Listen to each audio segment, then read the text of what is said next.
Hey, I was thinking we could remodel my parents' house with your $70 million inheritance. Tom revealed an unexpected plan to me with a bright smile. I was so shocked that I couldn't speak. What? Indeed, it was true that I had inherited $70 million from my father, but I had not told my husband about it yet. Recently, my relationship with my husband had been straining, and I, who had been considering divorce, and knowing that he was obsessed with money, kept the existence of the inheritance a secret. Therefore, I was perplexed by this development. When I asked my husband how he knew about my inheritance, he confessed that he had threatened my mother to extract the information. I could not believe he would use such a despicable method. Anger surged within me, and I protested to my husband.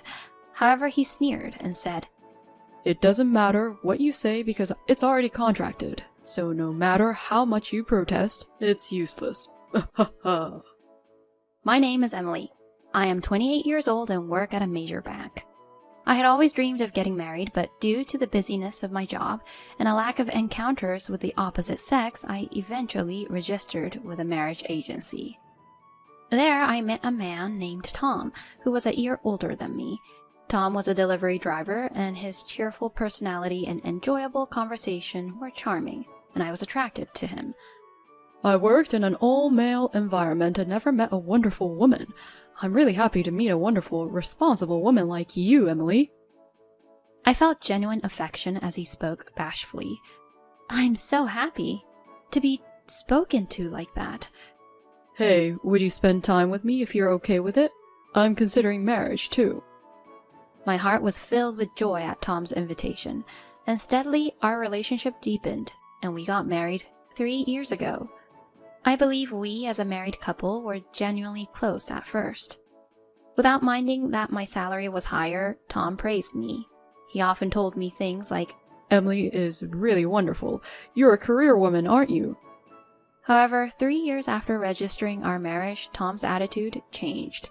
He occasionally began to say sarcastically, You're happy, aren't you, being a high earner? And the change was not only in Tom.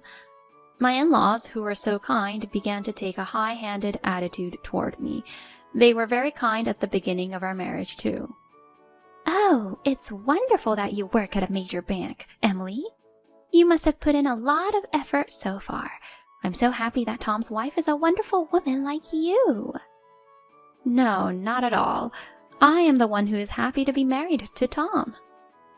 My mother-in-law smiled and spoke to me with a grin. Similarly, my father-in-law warmly accepted us. While mother-in-law and daughter-in-law problems are often socially discussed, I never thought of such things. However, as time went on, my in-laws began to show their true colors. Emily, you earn a high salary, don't you? Can you share a little with us? There's a brand bag I want. You can gift it to me once in a while.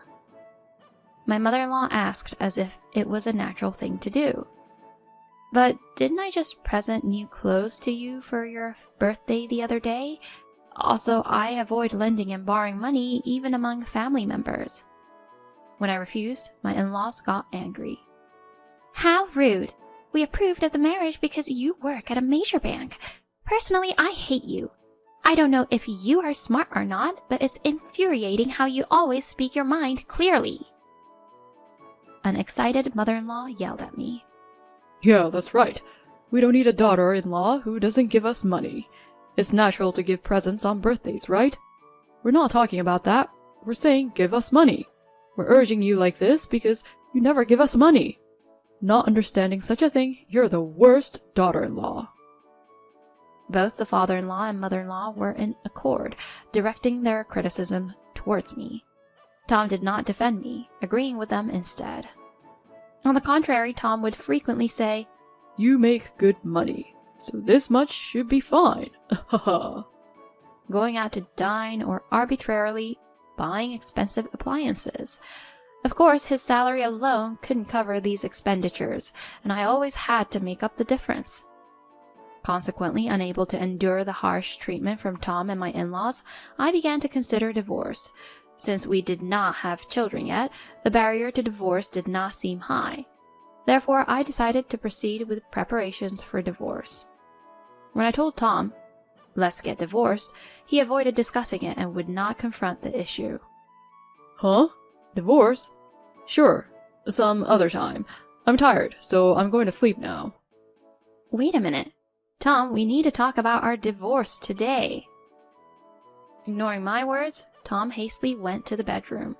He consistently refused to engage in any discussions about our divorce. Amidst such ongoing days, I received a call from my mother. Mom, what happened? Listen calmly, Emily. The fact is, your father has... According to my father had been found to have an illness in a recent health check and had to be hospitalized urgently. Understood.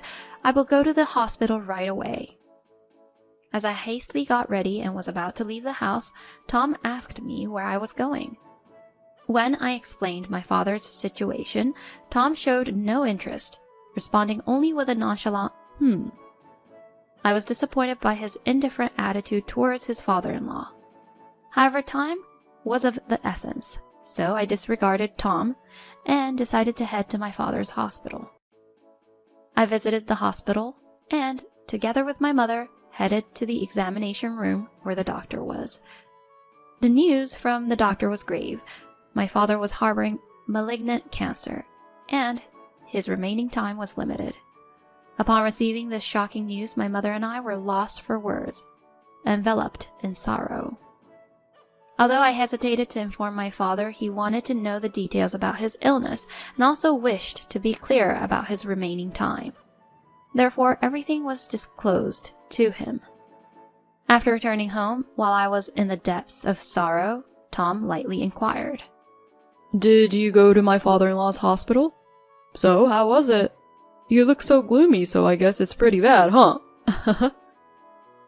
Anger welled up inside me at Tom's frivolous manner of asking, but I decided to talk about my father's situation. Upon doing so, Tom, with an oddly cheerful expression, uttered these words. Hey, speaking of which, you want to divorce me, right? If you talk to my already troubled father-in-law about his daughter's divorce, it'll add even more burden, won't it? I'm okay with divorcing any time. My affection for Tom disappeared entirely upon hearing his callous words. Nevertheless, I did not want to burden my father. I knew that although Tom verbally agreed to divorce, he had no intention of participating in divorce discussions. Being also pressed with work, I chose to be by my father's side, instead of spending time on such matters. After that, since I stopped talking about divorce, Tom seemed to interpret that I had listened to his arguments and became even more vocally dominant. My father-in-law's inheritance is a considerable amount, right? I'll get a share too, right? I'm the husband, after all. I'm looking forward to it. How can you say such a ridiculous thing? My father is still alive. Stop your nonsense at once. Annoying. Calm down. Despite my protests, Tom did not care at all. Subsequently, as he kept bringing up topics about after my father's death, I found it unpleasant and stayed at my parents' home without returning to my own. Not wanting to worry my mother, I explained that I would not return home for a while since the hospital my father was in was close to my parents' house. After a while, my father passed away after his battle with his illness. His end was peaceful, almost as if he were sleeping. My mother and I were engulfed in tears, but with funeral preparations and other matters waiting, we couldn't only grieve. I informed Tom of my father's death and told him the schedule of the funeral. My intention to divorce remained unshaken, but I called him to notify him of the minimum as a wife. Oh, my father-in-law finally passed away? That's too bad. But attending the funeral is troublesome, so I'll pass. As expected, Tom did not express any sorrow. Even so, I thought he would attend the funeral, but he was even reluctant to do that. I lost my emotions towards Tom's behavior, feeling a sense of discomfort. I even hated myself for choosing to marry a person who showed such a dark side. Fine, do as you wish. A chillingly indifferent voice came out of my mouth. Why are you so angry? Scary! So, what I'm curious about is the inheritance. Unable to bear his frivolous attitude, I cut off his words and hung up the phone. In the end, Tom did not appear at my father's funeral at all. There were critical opinions about Tom from the funeral attendees, but I was glad he did not come. I felt it unbearable to see him ruin my father's funeral. After the funeral, my mother, the other relatives, and I discussed the inheritance. My father had decided to some extent who would inherit which assets during his illness, so the discussion went relatively smoothly. Finally, having a moment of peace, I decided to return home. However, after returning home, Tom made a shocking statement in front of me. Oh, long time no see. I've decided to remodel my parents' house right away with the $70 million you inherited. What? My voice flipped due to the excessive surprise. I was not supposed to have told Tom the details of the inheritance. Yet for some reason he understood that I inherited $70 million. Moreover, I don't understand what he's basing his statement on about using it for the remodeling costs of his parents' house. What do you mean? It's the first I've heard of such a large sum of money. I tried asking your mom. I asked about your father-in-law's inheritance. When I threatened her, saying if she didn't tell me, it would lead to a divorce with her daughter, she told me right away. Ha ha ha ha. I was confused by the unbelievable event. Tom had threatened my mother and extracted information about the inheritance. Knowing that my mother was already greatly suffering due to my father's situation, and not wanting to put any more burden on her, I hadn't told her about the disgraceful treatment I had received from Tom and my in-laws. Of course, I hadn't told my mother yet that I was considering divorce either. Surely the timid mother must have complied with Tom's demands, imagining how painful it would be for her daughter if she were to get divorced. I couldn't contain my anger and raised my voice. Whatever you say, it doesn't matter to me. I've already used $70 million to sign a contract for remodeling my parents' home. Heh? You managed to secure that contract? That's right. Getting $70 million was really lucky. It's really good that we're not divorced yet. He spoke smugly. While my mom and I were busy with funerals and greeting rounds, he seemed to have progressed the $70 million remodeling contract. I was filled with surprise and disgust and couldn't find the words to speak. So you're no longer needed. But I'm nice, so I'll give you a choice. Live with my parents or divorce. Choose whatever you want. Tom's smile was nasty. I sighed quietly and responded, "Divorce. But make sure you don't regret it, okay?" To my warning, Tom snorted. It's the bluster of a loser. Don't say stupid things. Then Tom opened his computer, printed a divorce from the municipal website, and filled in his part. Here, I've already written my part, so you fill in the rest. Make sure to transfer the inheritance to my account properly. I took the divorce paper from Tom, quickly packed my stuff, and left the house, while Tom kept nagging me till the last to not forget to transfer the inheritance. After returning to my parents' house, I signed the divorce papers and submitted them. When I explained the details to Mom, who was unaware that we had been having troubles, she was very surprised. Later, my mother apologized to me for telling Tom about the inheritance. "It's okay, Mom. It was also wrong for me not to say anything, but of course, I can't forgive Tom's actions." I said so and proposed to stay at my parents' house until I found a new place to live and got consent from my mother. The next day, I ignored all the many calls from Tom. Later, Tom visited my parents' house, rang the doorbell many times, and was making a fuss outside the door.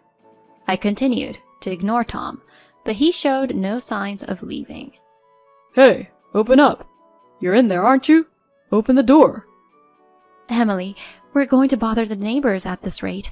Maybe you should at least hear him out. I can't imagine he'll speak normally, but I'm also considering calling the police if needed.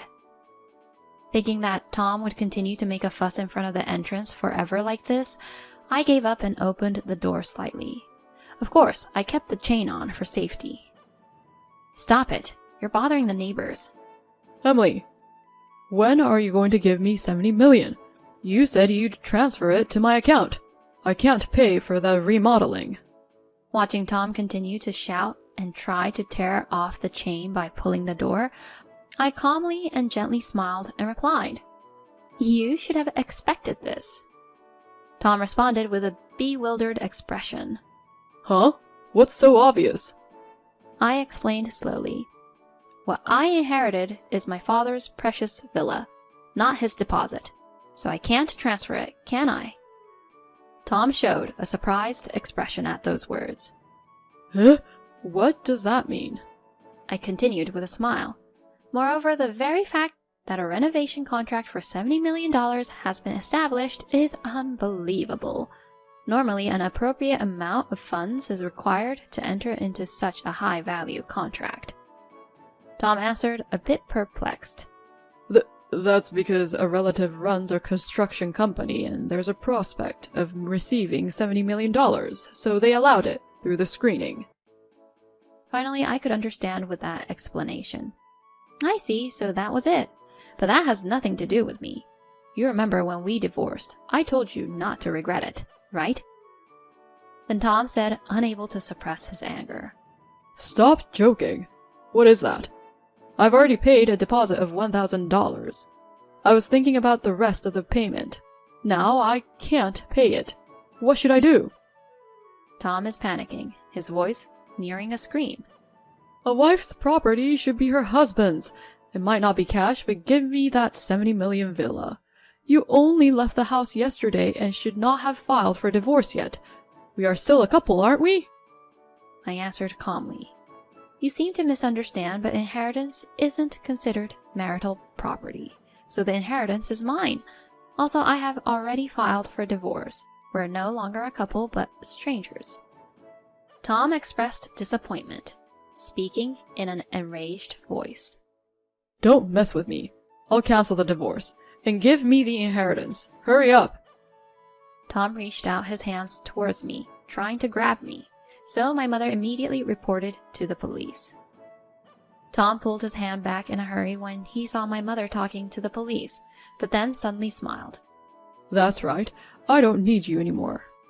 Then laughing, he quickly left the scene. After Tom left, the police arrived.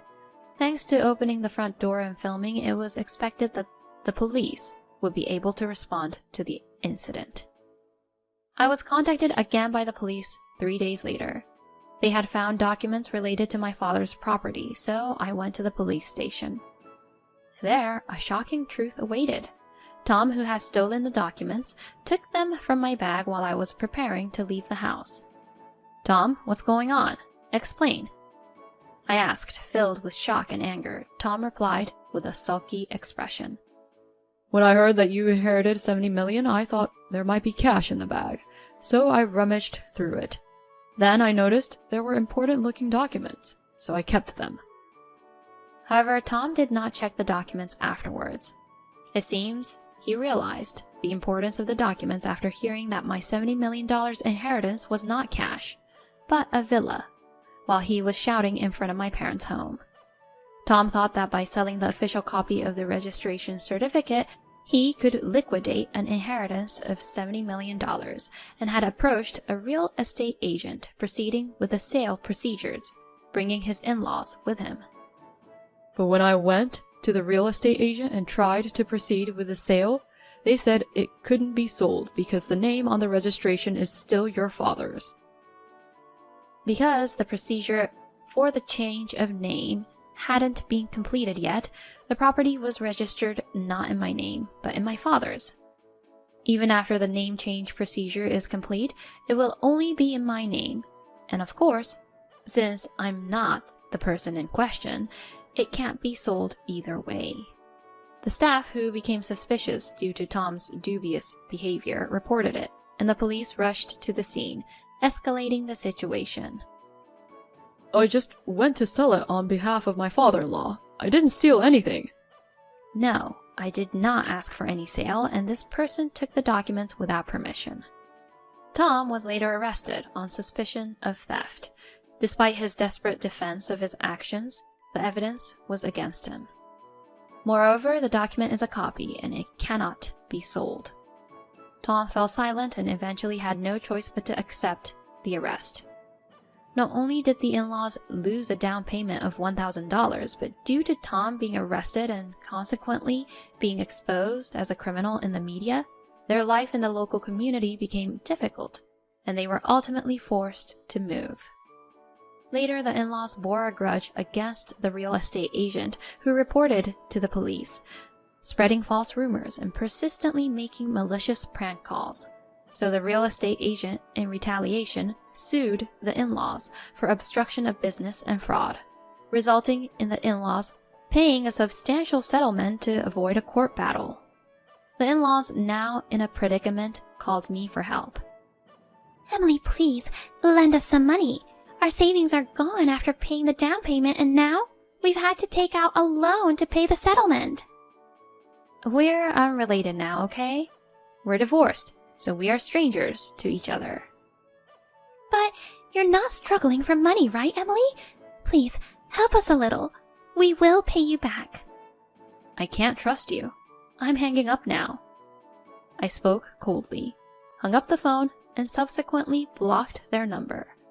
Of course, I had also blocked Tom's number. Afterwards, considering that Tom knew where my parents' house was, my mother and I moved just to be safe.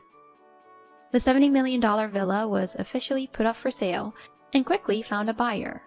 My mother and I, remembering my father, are spending our days peacefully.